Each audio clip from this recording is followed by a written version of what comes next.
Welcome back to the Cinebros podcast. Got Luke and Ray here with me again. Luke, Ray? Hola. Hello. Luke, me and you are going to be debating today. Would you like to tell the audience what we're going to be debating? Tyler, I would love to, my man. So, we're going to be talking about the 2017 surprise box office hit musical, The Greatest Showman. Yes, we are. I love this movie, and Luke, unfortunately, does not. Yeah, I actually hate this movie. Yeah, we are interested to hear why Luke hates it, and I'll try to defend it as well as I can. Ray will be moderating this debate. Ray, would you like to tell the audience, if they haven't listened before, how our debates typically go? The debate will go off of 5 rounds. We'll start with an opening argument from the 2. Then we will go into the round 1, which will be writing round. Round 2 will be the directing round. And round 3 will be the acting. And then we will finish it off with the closing argument from both. All right. So which one of us would like to start first? Tyler, I would like you to start first. You would like me to start first? Okay. I would be honored to start first. So this is a movie. Now, as a little background, prior to me meeting my girlfriend, I hated musicals. I did not enjoy musicals. I didn't like musical songs. So it was very rare for me to actually really want to go see a musical in the theater. But after I saw the trailer for this movie, I was like really, really interested in it. I thought it looked really good. The cast is obviously stellar. It's got Hugh Jackman, Zendaya, Zac Efron, etc. And they're all great, first of all. The songs are really catchy. But what really caught me was just how kind of different it looked from most musicals. The directing was really good. It looked relatively engaging, plot-wise. And then once it actually came out, people that went to go see it absolutely loved it. So I decided I would give it a try, and then I saw it, and I really, really loved it. I found myself playing the songs in the musical for about a year after the fact. I thought they were that good.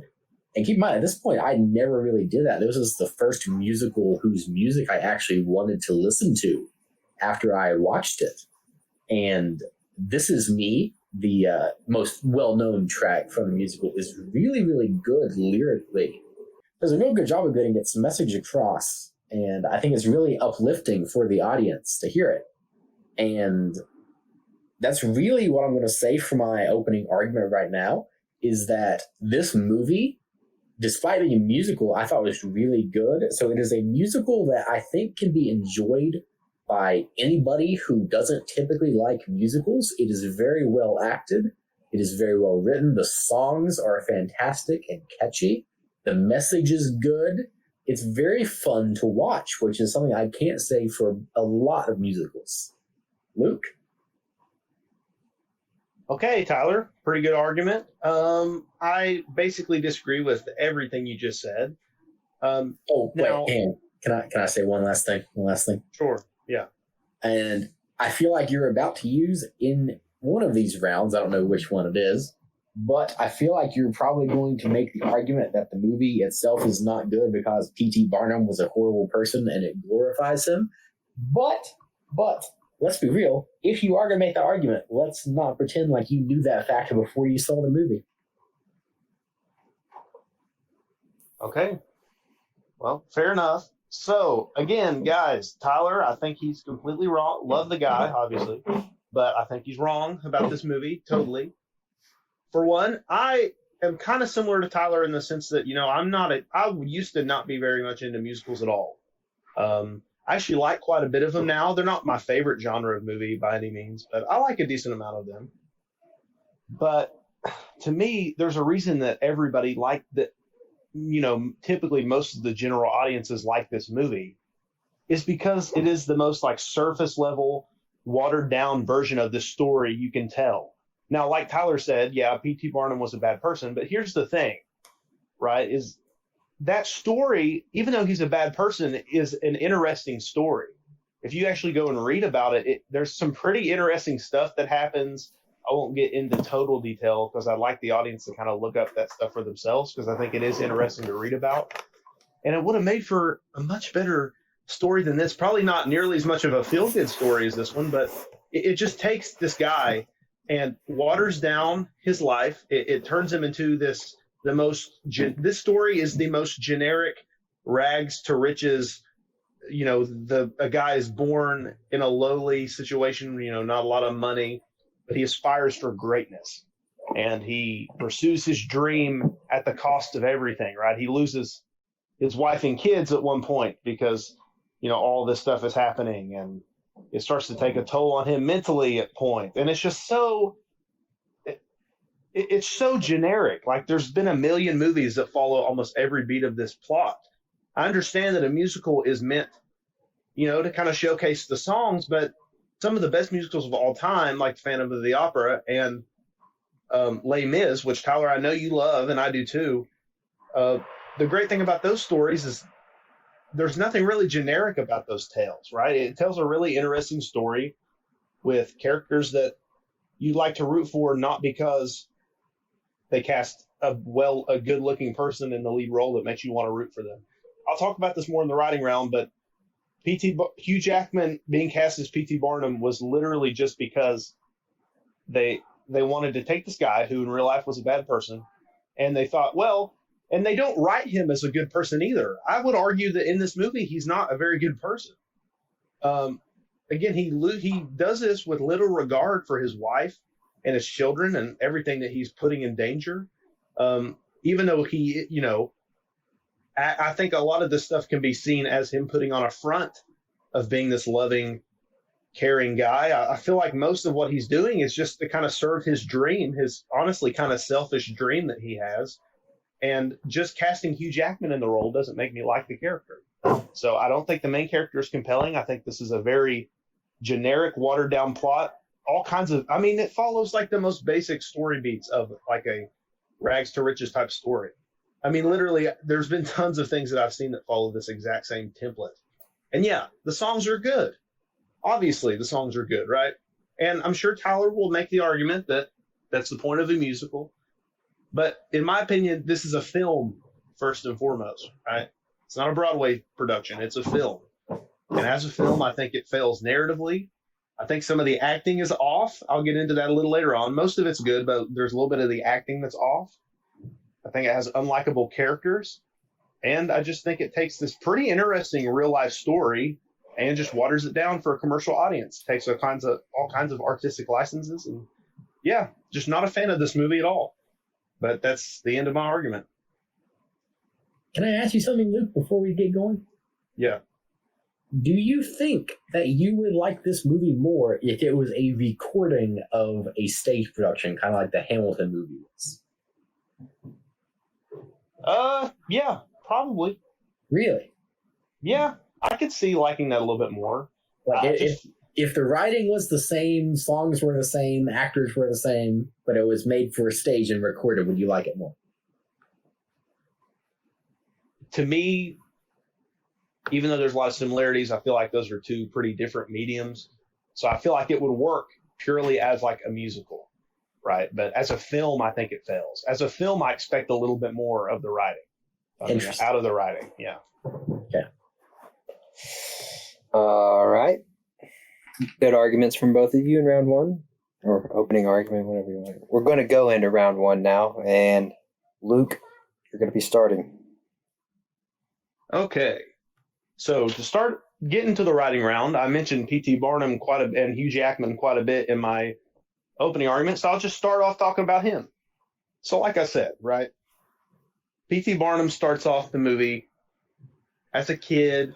Him and his dad work for this wealthy family. You've seen it a million times. The outcast boy falls in love with the wealthy family. Sometimes in a lot of movies, he's even working for the family in this movie. So there's really, off the bat, there's nothing unique about this story, right? It's just very kind of cut and paste from other things you've seen before. And he falls in love with the girl of that family, but of course, her parents don't approve and they think he's a lowlife and a degenerate and stuff like that. But the power of love gets them through it. And, they get together and have a family, have a couple of kids. And he's just it just really puts a bad taste in my mouth, if I'm being honest with you, because again, his character, they want him to be so charismatic, and they cast arguably one of the most charismatic actors ever. Hugh Jackman is like a really good looking dude, a great actor, a great singer, and I've heard he's a fantastic person in real life, and he exudes likability. But the character that he's portraying, I just feel like he's written to be really selfish. Later on in the movie, especially, he's just written to be a little selfish when he goes on that tour with that singer, right? And, he lets it a while until he finally kind of rebuffs her advances. And that woman is mad at him for rebuffing her advances because she probably thought, oh, he's into me. Because if you were watching the movie up to that point, it totally looks like he was about to cheat on his wife with her. He totally looks into her and enamored by her. And a little part of him was, and I think it's supposed to be like a good moment for his character when he turns her down. He's like, no, I'm married. I'm rejecting your advances. But to me, I'm like, no, you're still a douchebag because you let this go on for so long. So right off the bat, the main character is not very likable. I understand his dream, like I get it. And I understand it's kind of relatable because people want to aspire to do things. I get it. It's the typical American dream story. Tyler has talked about the American dream quite a bit in our Forrest Gump episode way back, which if you haven't checked it out, check that out. It's a good one. A little bit of self-promotion there. But yeah, it's just a very generic story. Tyler talks about how in that episode, how he's not a fan of the American dream and stuff, but he likes this movie. And this is almost more of a traditional picture of the American dream than Forrest Gump was. And so there's just a lot going on here that I don't like. P.T. Barnum is selfish. He basically neglects his wife and children to pursue this dream of being a showman to the point to where they leave him. And of course they reconcile at the end because happy ending, but I mean, come on. Also, like I said, generic story beats. There's a part where he's down on he's getting the gang together, right? And everything's going good. But then, oh no, he's down on his luck. And then it's funny because there's this movie called Sing. It's an animated movie that came out in 2016. And it's about a koala bear is the main character in that movie. And that koala bear, he's played by Matthew McConaughey, which is kind of funny. This movie takes so much from the plot of that film. It's ridiculous. They both started from nothing. They both wanted to be showmen. Right, the koala bear in that movie owns a theater. P.T. Barnum has a circus troupe that he wants to parade around. They kind of con people into following them, just like they both do. They're very mischievous, both of these guys are. And the theater gets destroyed in both, or the place they perform at gets destroyed in both of these movies. In Sing, it gets there's a big water leak or something, and it gets like destroyed by rubble. And in this one, it catches fire and burns down. And there's a scene in both of those movies where the main character is down on their luck. This is their lowest moment. And then without them doing anything, these people that P.T. Barnum did not treat very well before, even including his wife and kids, come back to support him out of the blue. Why? Did he go to do anything to reconcile this with these people? No, they just do it because he's the main character of the movie, and we can't just have the ending of this movie be depressing. It's a fun musical movie. So, yeah, we'll just come back and support him now and be on his side again. Like, it just comes out of nowhere. Also, there's a little bit of a subplot with Zac Efron and Zendaya's characters. That's probably the best part of the movie, in my opinion. Those are probably my two favorite characters, I have to admit. But, again, it's taking this issue of an interracial couple, which I think is a great issue to explore. I really like social commentary in movies, and I just feel like it kind of waters that down. Like, I know it's supposed to be a fun musical movie for the family, but you can have some complex messaging in there.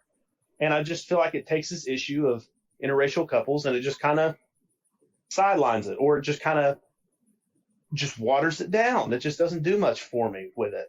There's so much more they could have done there, right? Especially with this time period, how racist and against interracial couples that people were in that time. They still are now, but, even more so back then.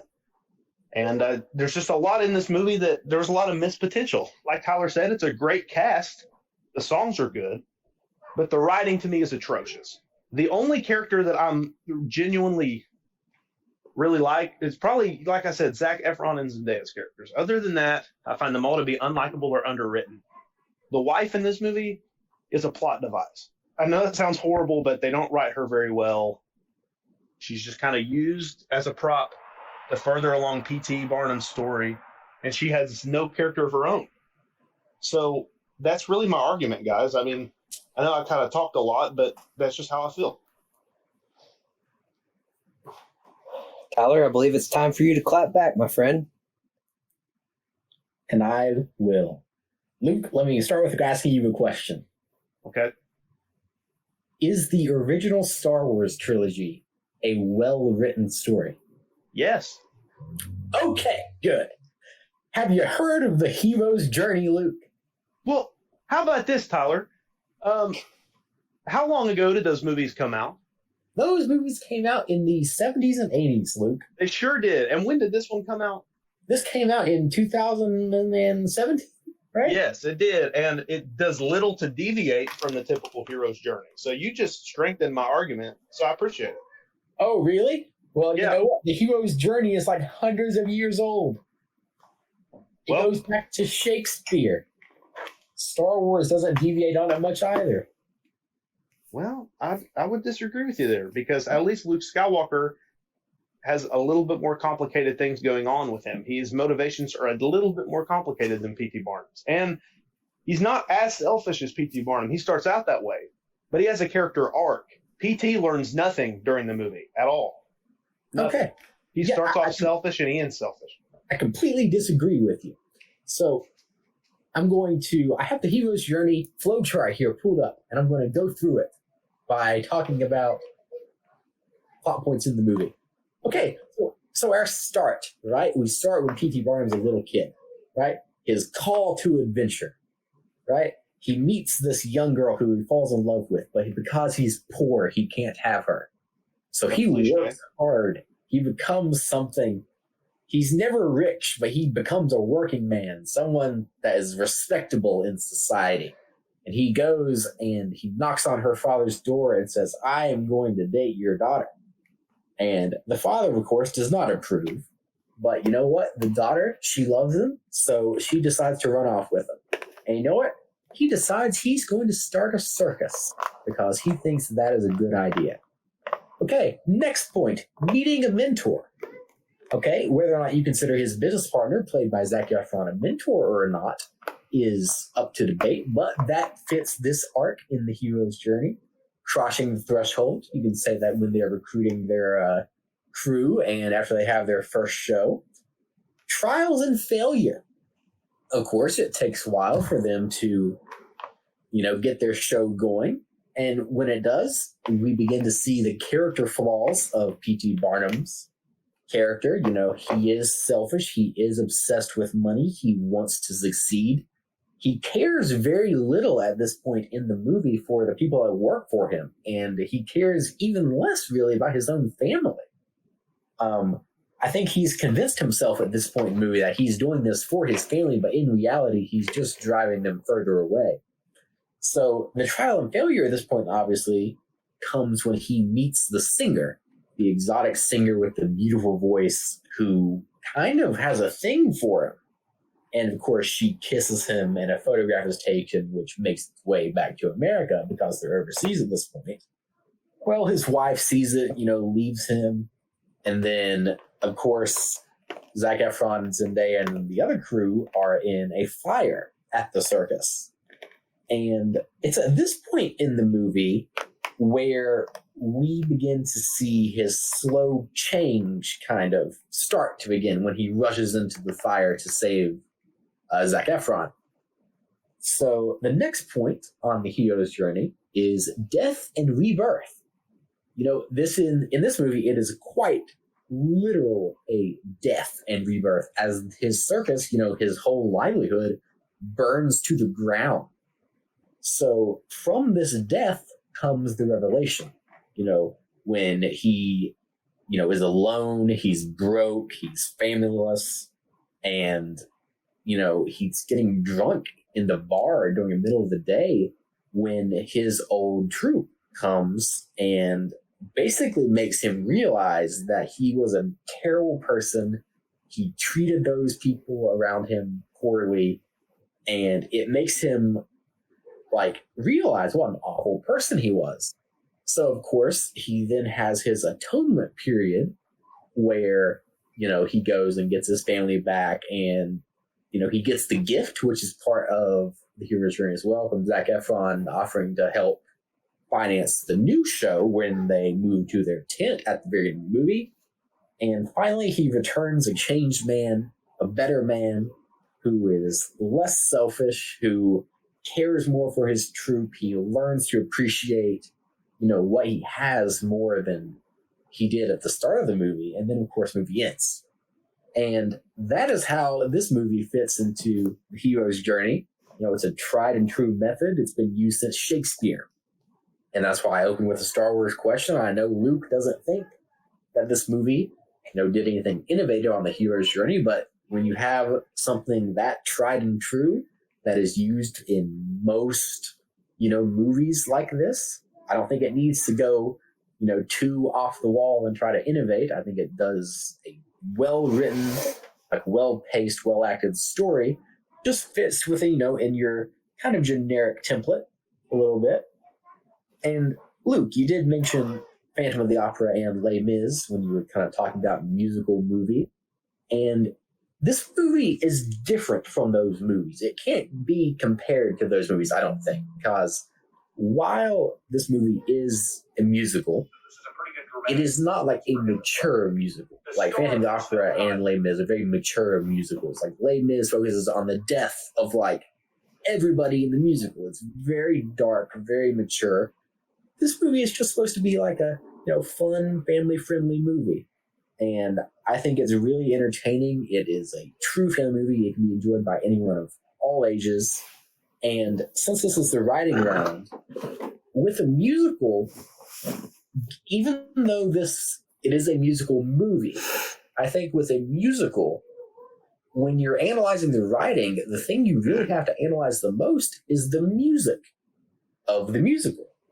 And I don't think anyone will disagree that the music in this musical is awesome. It's so catchy. And unlike most of these musicals, it gained like mainstream appeal. Like This Is Me was playing on the radio for ages. So was a few of the other songs. It helped they're performed by these big actors and actresses, but it really had a mainstream appeal that most musicals do not get. And it's because of that, I think you have to look at the writing in this movie and say it's very good, because it obviously connected with the audience and connected with the mainstream more than most musicals do. And I think that really says something about how this movie was produced, how it was written, how well they all did. And I don't think it's fair to critique a musical for the writing of its story and not how strong its music is, because I think that's the most important part of the music. And I think that's my argument. I think I'm going to wrap it up there. Do you have anything else to say? I would like to say so. Oh, go ahead, Luke. Well, I just wanted to say, you mentioned the redemption part. Everything happens to him. He doesn't, like Luke Skywalker, he messes up big time at the end of episode 5. He's brash, he goes in headstrong, doesn't listen to his teachers, and he gets messed up pretty bad by Darth Vader and almost dies, right? And what does he do? He spends the time between movies training to be better and working at it and perfecting his craft. And he comes back in episode 6 as just a flat out OG Jedi Master. P.T. Barnum, he doesn't realize his flaws until he is at his, and I get it, he's at his lowest point. That's typical in the hero's journey. But everything else happens to him. When he goes to his wife, he doesn't have to, he put them through, honestly, a horrible time. He should have to do a lot more than just kind of show up. And she kind of just forgives him very quickly. That conflict is wrapped up pretty easily. And like I said, all these people that he did treat horribly before, the only reason that it works out is because they take pity on the guy, not because he becomes a better person. So he just happens to be saved by luck at the end. Luke Skywalker works to be better. P.T. Barnum, I think, just stays in the same place. So I don't think you could call that a redemption arc. I mean, I think you can, because what's the last scene of the movie? The last scene of the movie is when P.T. Barnum leaves the circus early and he goes to watch his daughter's ballet recital with his wife. That's a complete turnaround from this character at the start who was so completely self-absorbed with his work that he was pushing his family to the side. I think that last scene is meant to know that he has changed. So one scene in the whole movie means he's changed. But it's not just one scene though. It's the journey. That last scene shows the journey he's taken. It shows the outcome.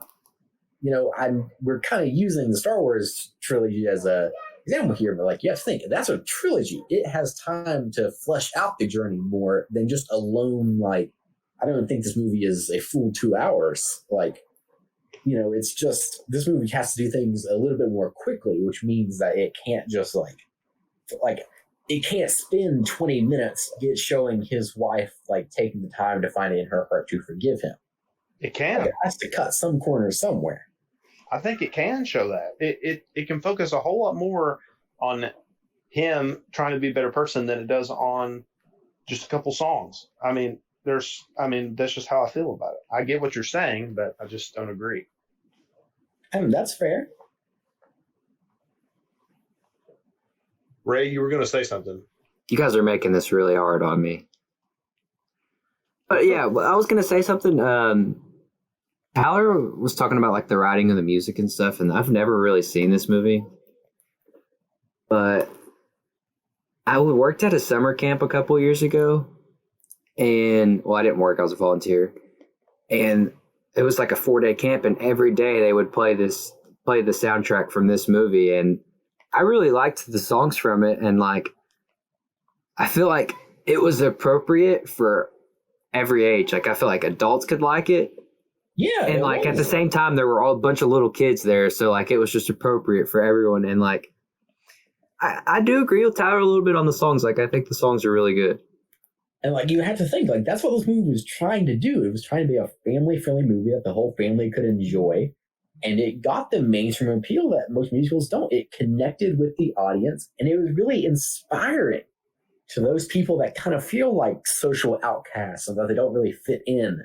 The song This Is Me is literally about accepting that and to find it in yourself that, you can be your own self. You don't have to be what other people want you to be. You are special and you can succeed in life despite it.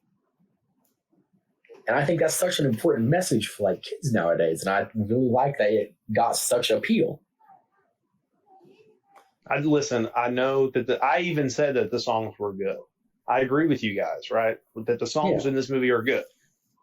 But to me, Tyler says it's a musical first. I don't agree with that. This was made a film. This isn't based on a previous property. It's not based off a musical. It's not based off a Broadway show. It is a film first, in my opinion. And the songs are good, but as a film, I just don't think it's written very well. The songs from this movie can stand alone without you seeing the movie, and you would get the message and understand it without having to see the movie. That's a fault of the music also, because if you listen to to the songs in a musical, they need to have staying power like these songs do, but they also need to kind of tie back into the movie. And I just think you could hear the song "This Is Me." All kinds of people heard the song "This Is Me" more than the amount of people that watched this movie. And I bet some people don't even realize that song is from this movie. So I just don't agree that the songs tie into the movie. I think they're good songs on their own, but I don't think they tie into the movie well. And see, this is I think we're going to have to agree to disagree, because to me, that's a strength of the movie that the songs can stand by themselves. Yeah, we're just going to have to agree to disagree. Valerie hit the nail on the head there, I guess. That's normally how it goes in these debates, isn't it? Yeah. But does anyone have anything further to add before we go to the directing? I'm good, I think. All right. Well, Luke started last round, so Tyler, you'll start us off now. Sure. Okay. So, for the directing, right? This movie is about a circus. It is about P.T. Barnum's famous circus. And because of that, I think the directing in this movie is really fun.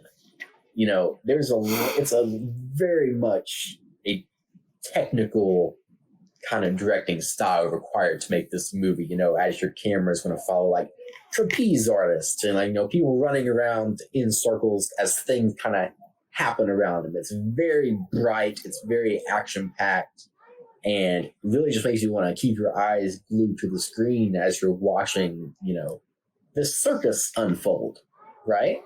And even if we analyze the parts of the movie that aren't with the circus, I think it is a very competently directed movie. I think the cinematography is pretty good. I think, lighting and stuff's really good. There's a few scenes that I think really stand out. Like, for example, the scene where it's early on in the movie as P.T. Barnum and his wife are on the roof with like their kids, playing between sheets and stuff. I thought that was a very pleasant scene to look at. But overall, I think the strength in directing of this movie lies in the circus scenes, the set pieces, and really trying to replicate what it's like to be at an actual circus. There are multiple circus scenes in the movie, and when you combine it with the music and how you see the actors perform, I think the directing in this movie is really fantastic. There's a lot happening in this movie between like the acting, the singing, the circus, and just getting all these little details working together, I think takes someone of relative competent skill. And I think the director of this movie did a really good job. That's really all I have to say about the directing. I think it was done really well. I thought it accomplished its purpose of making you feel like you were at a circus, as well as once those scenes were over, it was very competently made. The cinematography really, lighting and everything is really good. And that's really all I have to say about the directing. Okay, so yeah, this round is definitely the hardest one for me to talk about because, for the most part, this movie's competently directed. He did a good job. The guy who directed this movie, his name is Michael Gracie, and he's done a lot of Broadway stuff, but this is his first feature directorial debut, so obviously he's had a background in pretty elaborate stage productions. And yeah, he did a pretty good job overall. To me, my biggest thing is, and this might have been the stylistic choice of the cinematographer and the team and everything, but to me, everything in this movie looks a little artificial. To me, if you're at a circus, you want everything to seem as real as possible. And there's just a quality to this movie, like a sheen to this movie that just kind of, it's hard to explain. To me, it all looks like artificial. It looks like it pops off the screen and is vibrant, right? Which is, that's obviously not a bad thing, but it just doesn't look authentic to me.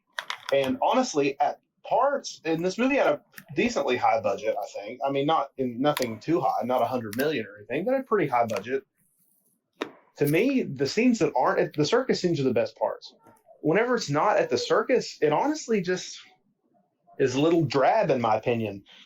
They surprisingly use a pretty dark color palette at scenes that aren't on the music, that aren't at the circus. And you can try to say that, it's because it's contrasting how the circus is larger than life and stuff. I don't think that's the case. I think they just put all their effort and attention into the scenes that aren't at the circus, and they did not put nearly as much effort into those as they did the circus scenes. So yeah, the circus scenes are good.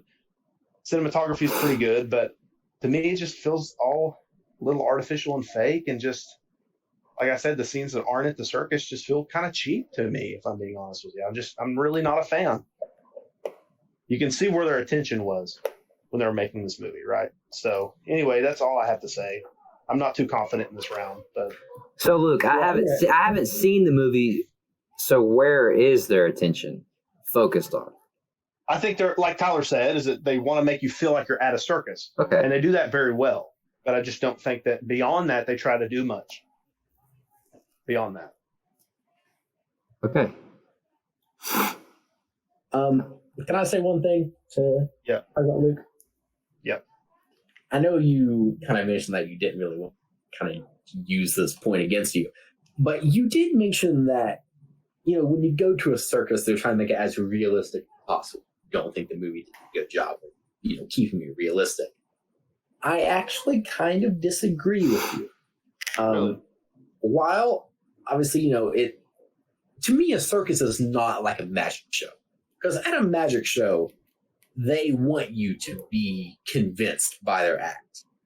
Like they want to be realistic. They want you to believe in magic that they do.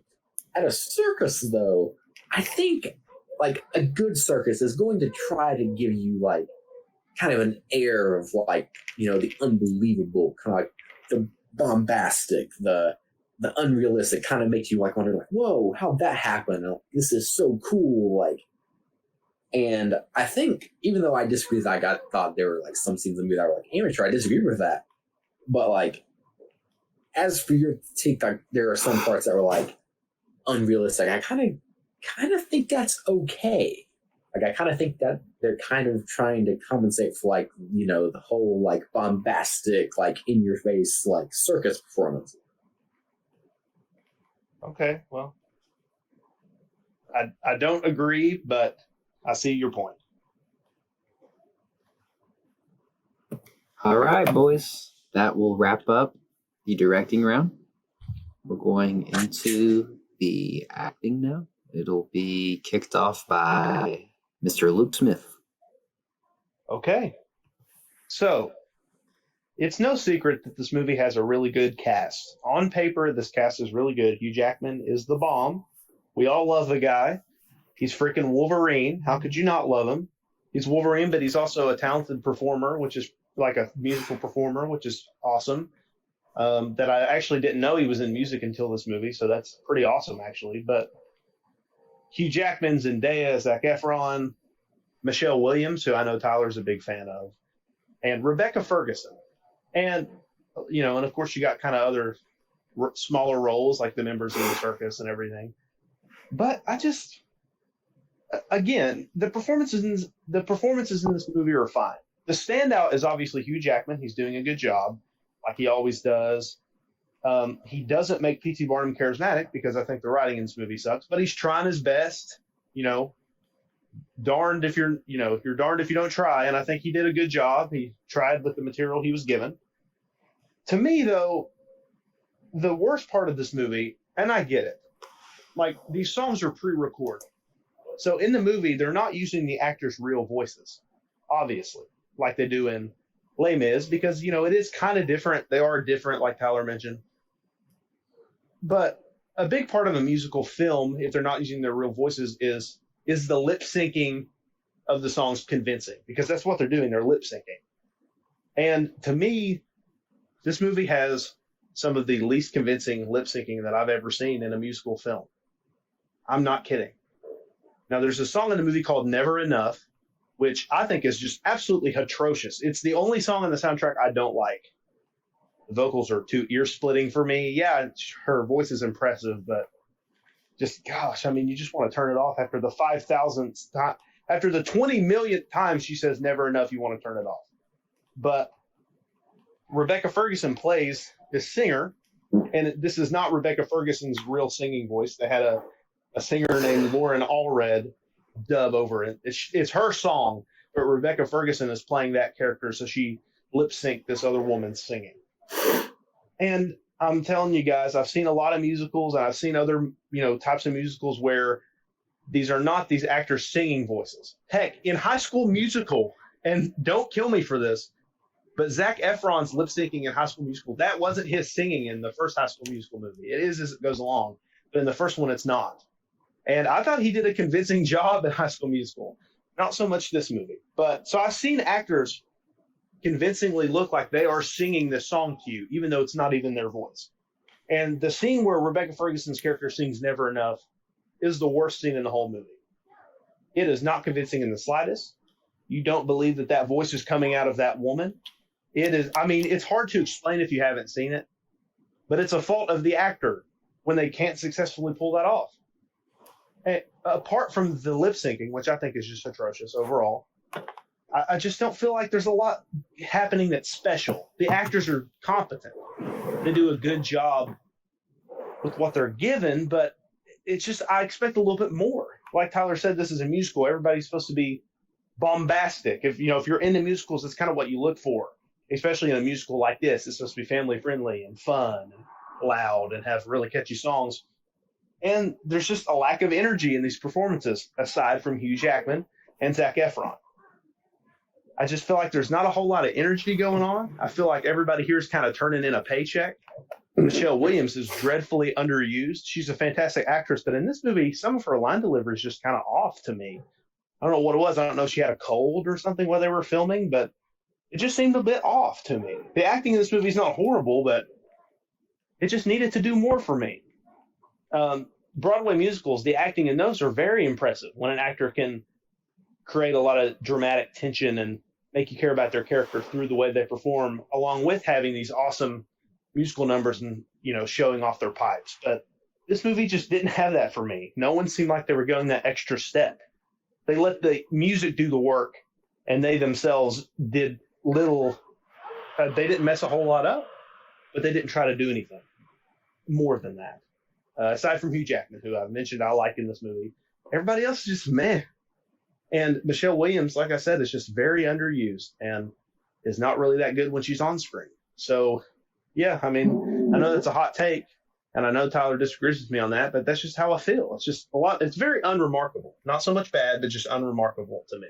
Luke? Man, I disagree completely. Okay. I was waiting on you to talk, Tyler. Yeah, disagree completely, Luke. Okay. I think you were being way too harsh on it. Like, way too harsh. I thought, first of all, it is a stellar cast. Hugh Jackman, Michelle Williams, Zac Efron, Zendaya. Like, all of these actors, big names, and I think they're all fantastic. And it also combines like Broadway actors as well, like Gila Settle, who sings the famous "This Is Me" song, is a Broadway actress. I believe this is her first ever movie, and I thought she did a really good job, like portraying a movie. And your whole criticism, like the lip singing and all this stuff, I would have never guessed had I not just heard you say it that the woman singing like "Never Enough" that was not actually singing in the movie. Like that did not even. Honestly, I literally just watched this scene, like knowing what you just said, and still, I thought it was acceptable, and I totally believed that it was her singing, like even knowing that it wasn't. And like when I was watching the movie, it didn't occur to me at all. So I think you're being very, very harsh on the lip syncing there. I did not think it was bad at all, and I thought your comparison to High School Musical was really laughable at best. No, it was good. It was not. And I think you put major disrespect on Zendaya. I thought she was one of the better parts of this movie. I thought her relationship with Zac Efron's character was really awesome, and I thought they put like really convincingly. She was one of my favorite characters. Yeah, that's kind of my argument. Is that you're being way too harsh. And, I thought the Broadway actors who were transitioning to film for the first time did a great job. I thought the film actors who were portraying a musical for the first time did a really good job. Like, some of these actors are not, the type of actor you would expect to be doing a musical. Like Hugh Jackman, I know he's big in musicals. I know he started in Les Mis, but like for most people in the audience, and you even said yourself, you weren't aware that he was into musicals. I think it's really cool to see actors that like you wouldn't normally expect to do a movie like this. And I thought they did a really good job with that. Gentlemen, anything to add before we go into the end? I don't think so. Nope. Okay. I think it's Tyler's turn. Closing argument? Yeah. Okay. Go ahead, Tyler. All right. So to wrap everything up, I think this is a very good musical, one of the best that I personally have ever seen. It is a movie that can be enjoyed by the entire family, no matter what ages. The songs are fantastic, and if you guys have not seen this movie and you've somehow managed to avoid the songs from it over the years, I assure you when you watch it, you'll get at least one of them stuck in your head for like a super long time.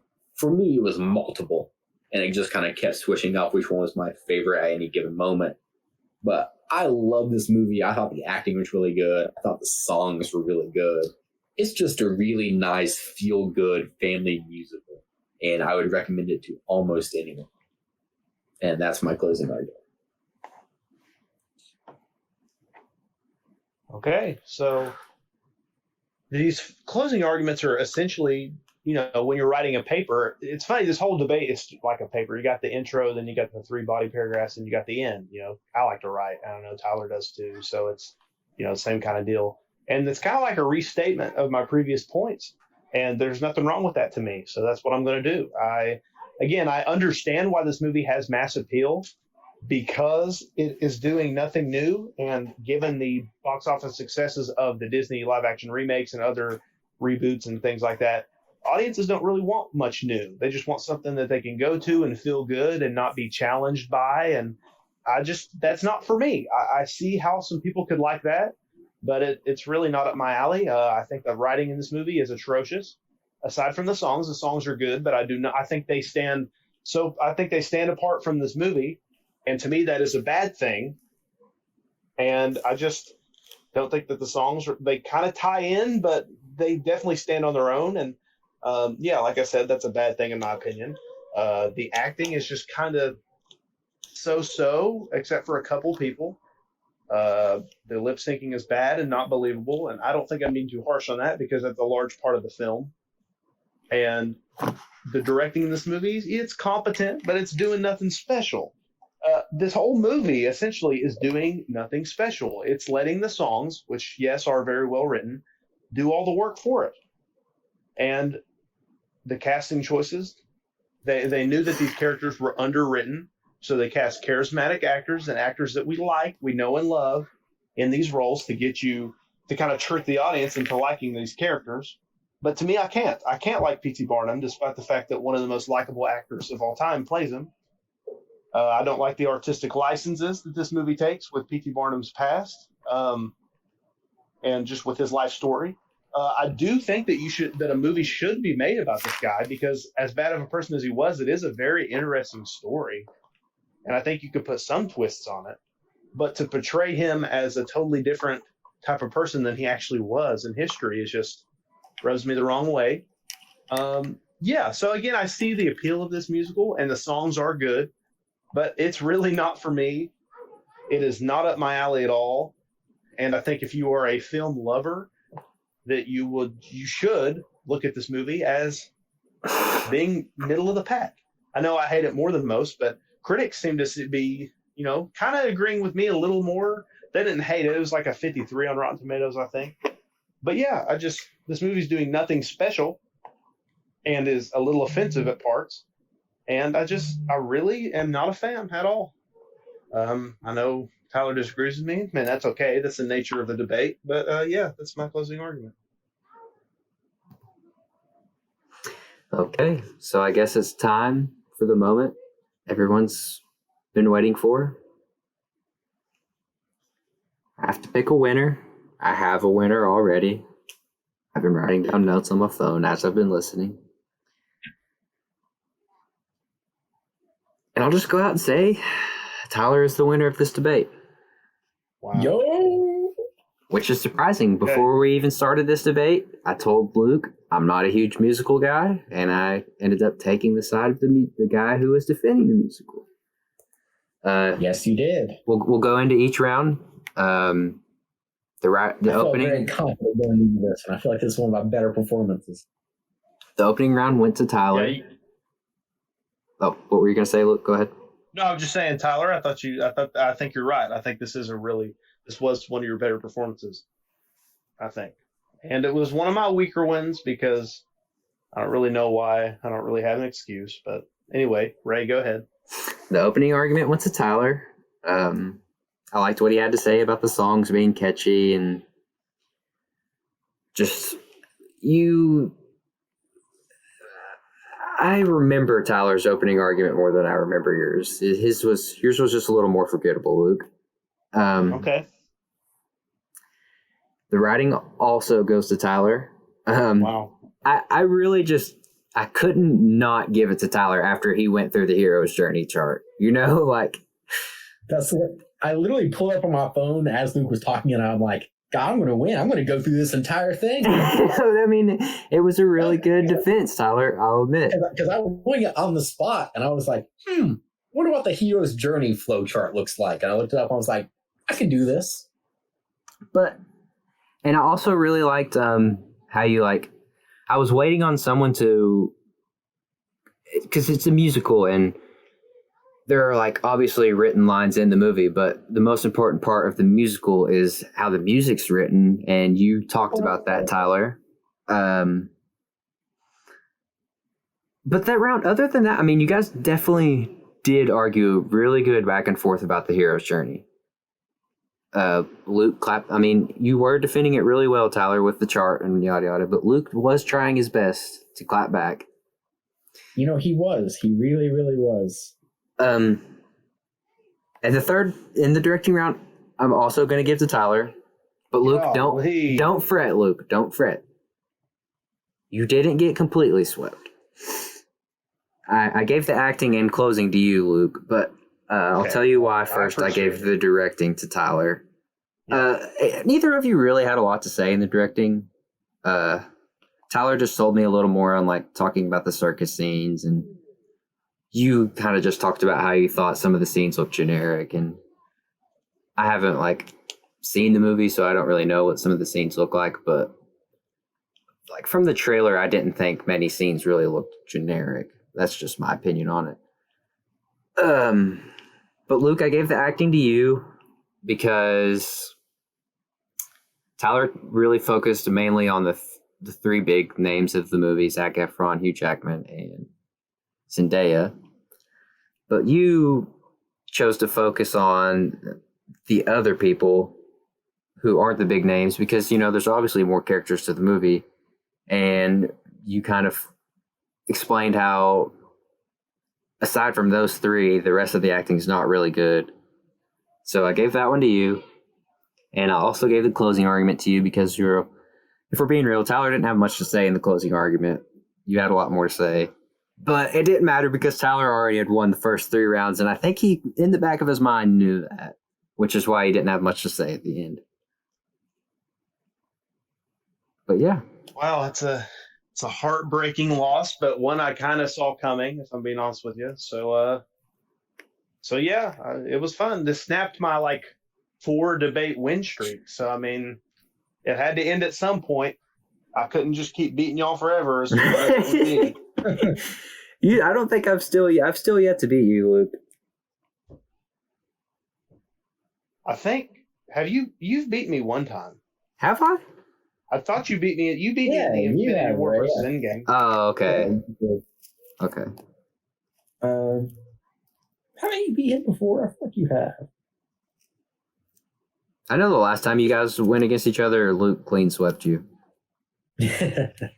Yeah, what was that? Which one was it? It was the launch. No, Up was me and you, Tyler. I won that one. Oh, okay. Okay. Up was a crazy one. I remember that. Yeah, that one was kind of off the walls. Yeah. But we've been recording for about 53 minutes. I'd say we should maybe go ahead and cut it, not do a story time, because it's been kind of long. Yeah, okay, I can agree with that. But we are going to go to sponsor break before we do shut it off. All right, thank you guys so much for watching this episode of the Cinebros Podcast. You can follow us on all of our social media at Cinebros Podcast on Facebook and Instagram, Cinebros P on Twitter. We have our own subreddit at r/Cinebros Podcast. And if you guys are not watching on YouTube, you can follow us on YouTube at Cinebros. Guys, anything else to say? Guys, thank you as always for listening and watching. We always appreciate the views and the support. Also, of course, I have my 5-minute movie review series. Had some cool ones just come out. I recently reviewed my favorite movie of 2020, Promising Young Woman, so you can check that review out. And I've got some fun stuff coming your all's way. So thank you all for listening. If you want to follow me on Instagram, I would very much appreciate it. It is just 5-minute movie reviews with an underscore between each of those words. And yeah, that's about it. So check those videos out and make sure to subscribe to our channel. As always, thank you for watching, guys. Peace.